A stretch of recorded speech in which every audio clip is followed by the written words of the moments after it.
Thank you very much sir. అనుకోకుండా ఈరోజు పిల్లలందరూ చాలా బాగా ఎంజాయ్ చేస్తున్నారు. అంతేకాదు ఒక శ్లోకం ఉంది సంస్కృతం, అవునా?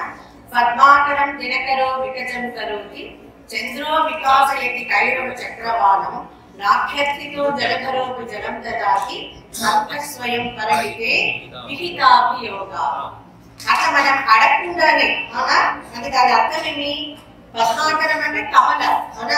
కమలాలు ఉండే కొలను ఉంటుంది కదా, ఆ కొలనంతా వికసింపజేసేది ఎవరు? సూర్యుడు. అవునా? అట్లే కలువ పూలు ఉండే కొలను ఆ సమూహాన్ని అంతా వికసింపజేసేది చంద్రుడు. అంటే కమలాలు ఏమైనా సూర్యుడిని అడుగుతాయా మమ్మల్ని వికసింపజేయండి అని? ఏమి అడగవు. కానీ సూర్యుడి వెలుగు తగిలితేనే, సూర్యరశ్మి సోకితేనే కమలాలు బాగా పిచ్చుకుంటాయి. అట్లే కలువ పూలు కూడా చంద్రుడి వికాసంతో, వెన్నెల బాగా ఉన్నప్పుడు కలువ పూలు కూడా బాగా వికసిస్తాయి.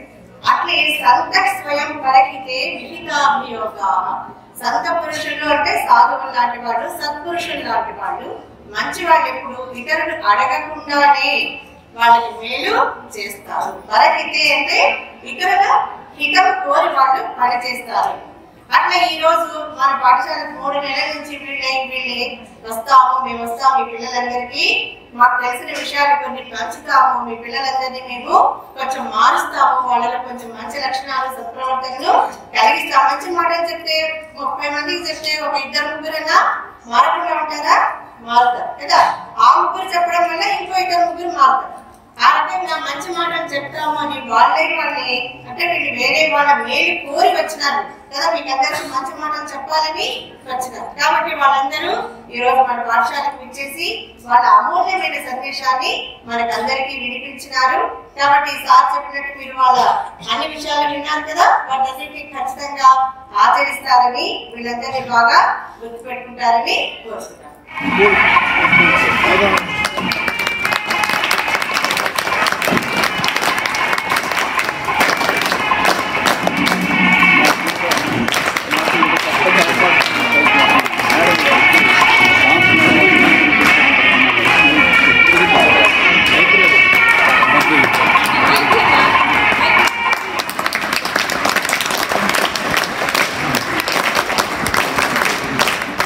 మా సమాజం కొరకు ఇంతటి చక్కటి ప్రోగ్రాం ఏర్పాటు చేసిన తులసినాథమ్మ గారికి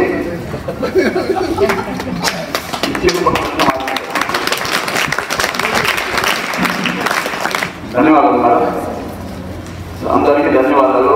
అలాగే విద్యార్థులందరికీ శుభాశీస్సులు, ధన్యవాదాలు కూడా మాకు ఈ కార్యక్రమం మొదలు చేసి మీరు శ్రద్ధగా విన్నందుకు మేము మీకు కృతజ్ఞతలు తెలుసుకోవాలి. ఓం నమో భగవతే ఓం. మీరు చెప్పిన మాటలన్నీ విని మనము ఒక విజయాన్ని అందిద్దామా?